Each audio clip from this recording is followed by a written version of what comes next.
IP Oza high school પાલી કરંબેલી ખાતે તાલુકા કક્ષાની ખો-ખો સ્પર્ધા સંપન્ન. ઉમરગામ. નમસ્કાર, voice of Mahisagar news channel પર દર્શકોનું સ્વાગત છે.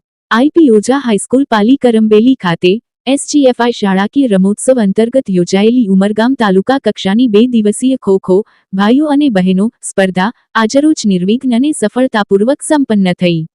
આ રમોત્સવને સફળ બનાવવા માટે યજમાન શાળાના ટ્રસ્ટીગણ આચાર્ય શ્રી તુષારભાઈ પરમાર તથા વ્યાયામ શિક્ષક શ્રી મહેન્દ્રભાઈ ઠાકોર દ્વારા ઉત્કૃષ્ટ મેદાન વ્યવસ્થા, નાસ્તો તેમજ તમામ બાળકો અને શિક્ષકો માટે જમવાની સુંદર વ્યવસ્થા કરવામાં આવી હતી.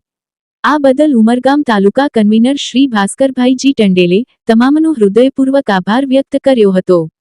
આ સ્પર્ધાને સફળ બનાવવામાં વ્યાયામ શિક્ષક યોગેશભાઈ મહેર, રાજેશભાઈ કેની, મોહિત પટેલ, શ્યામસુંદર નાવિક, જ્યોત્સનાબેન પટેલ, દીપિકાબેન પટેલ સહિત ઉમરગામ તાલુકાના તમામ વ્યાયામ શિક્ષકોએ ભારે જહેમત ઉઠાવી હતી. આ પ્રસંગે આઈપી ઓઝા હાઈસ્કૂલ ઉત્તરોત્તર પ્રગતિના શિખરો સર કરે તેવી શુભેચ્છાઓ પાઠવવામાં આવી હતી. મહીસાગર ન્યૂઝ, રાજેશ કેની, ઉમરગામ, મરોલી.